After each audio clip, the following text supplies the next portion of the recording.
Welcome back to Finding Me, ADG. I first want to apologize for last time. I sort of just jumped into things without any acknowledgements or expressions of gratitude, and I ask your forgiveness. My gratitude to those of you who have liked, shared, subscribed, and commented. It's going to be a short one today. Today I will be reading from 2nd Esdras chapter 12. 2nd Esdras chapter 12 explains what was happening in 2nd Esdras chapter 10 and 11, and with the explanation, hopefully it'll make more sense to you about who the players are and how we can identify them today. And I guess that is basically it. So I'm going to jump right into 2nd Esdras chapter 12, and I will be reading from the 11th verse.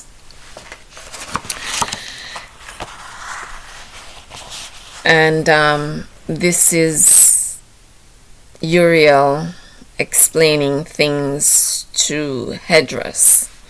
The eagle whom thou sawest come up from the sea is the kingdom which was seen in the vision of thy brother Daniel. And we all know who Daniel is. He is featured in the Bible, and he was the one that was seeing things in the future, and at some point he closed up the book. So here in Esdras we are expanding on what Daniel was shown, because Esdras was shown some of the same things that Daniel was shown.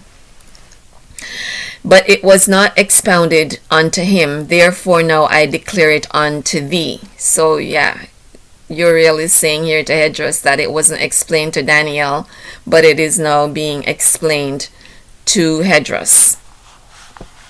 Behold, the days will come that there shall rise up a kingdom upon earth, and it shall be feared above all the kingdoms that were before it.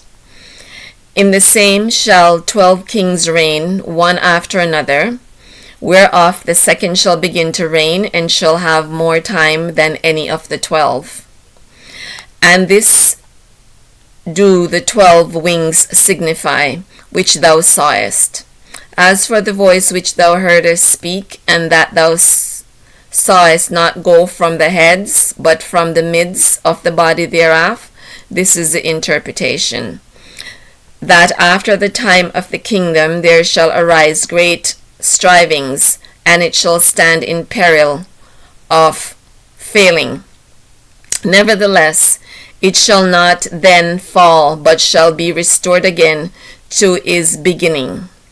And whereas thou sawest the 8 small under feathers sticking to her wings, this is the interpretation. That in him there shall arise 8 kings, whose times shall be but small, and their years swift. Which means they won't reign for very long, and they won't live very long. And 2 of them shall perish, the middle time approaching.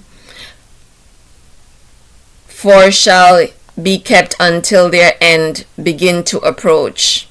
4 shall be kept until their end begin to approach, but 2 shall be kept unto the end.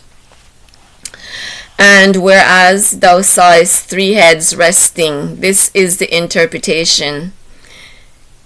In his last days shall the Most High rise up 3 kingdoms, and renew many things therein, and they shall have the dominion of the earth, and of those that dwell therein with much oppression, above all those that were before them.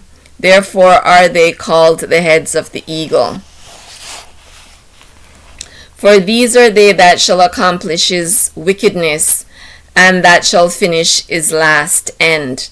And whereas thou sawest that the great head appeared no more, It signifieth that one of them shall die upon his bed, and yet with pain. So one of them will die in his bed with pain. For the two that remain shall be slain with the sword. For the sword of the one shall devour the other, but at the last shall he fall through the sword himself. Live by the sword, you die by the sword. And whereas thou sawest two feathers under the wings passing over the head, that is on the right side. It signifieth that these are they whom the highest has kept unto their end. This is the small kingdom, and full of trouble, as thou sawest. And the lion whom thou sawest rising up out of the wood, and roaring, and speaking to the eagle, and rebuking her for her unrighteousness, with all the words which thou hast heard. This is the anointed which the highest has kept for them.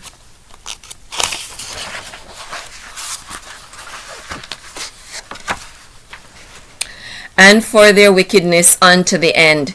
He shall reprove them, and shall upbraid them with their cruelty. For he shall set them before him, alive in judgment, and shall rebuke them and correct them. For the rest of my people shall he deliver with mercy, those that have been pressed upon my borders. And he shall make them joyful until the coming of the day of judgment, whereof I have spoken unto thee from the beginning. This is the dream that thou sawest, and these are the interpretations. Thou only hast been meet to know this secret of the highest.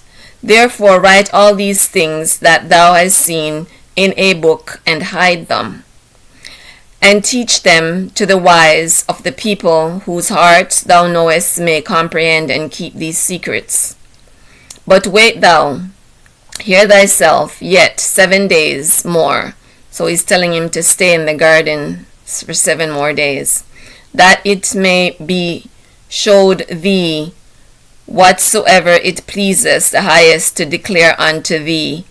And with that he went his way. So he wanted Esdras to stay in the garden 7 more days so that the Creator could show him what he wanted to show him in the garden. And it came to pass, when all the people saw that the 7 days were past, and I not come again into the city, they gathered them all together, from the least unto the greatest, and came unto me, and said. So the people from the city went to look for him when he didn't go back. What have we offended thee? And what evil have we done against thee, that thou forsakest us, and sittest here in this place? For all the prophets thou only art left us, as a cluster of the vintage, and as a candle in a dark place, and as a haven, or ship preserved for the tempest.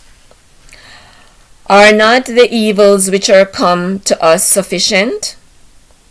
If thou shalt forsake us, how much better had it been for us if we also had been burned in the midst of Zion?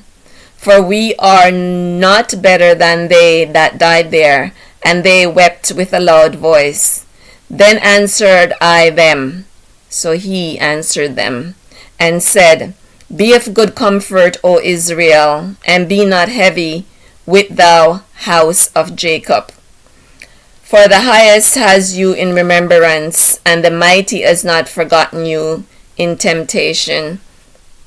So he's reassuring them that the Creator will not abandon Israel or forget Israel, especially in a time when they are being tempted.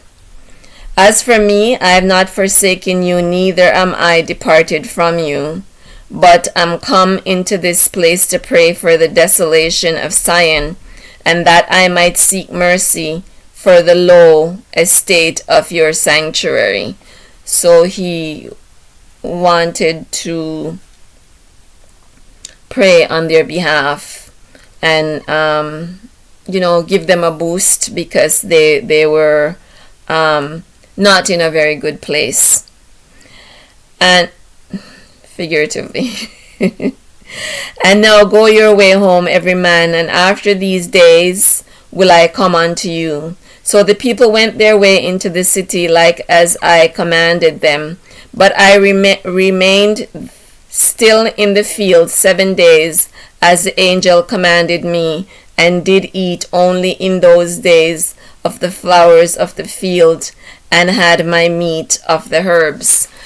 So while these future revelations were being made to Esdras with the help of Uriel the angel, Uriel had sent him into a garden, and he was not supposed to eat anything except the flowers and the herbs in the field. And we do see in Leviticus, where we were commanded to eat the herbs and the berries, that they should be our meat.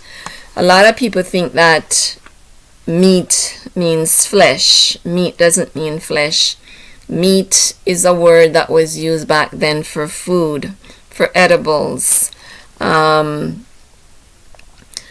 So over time,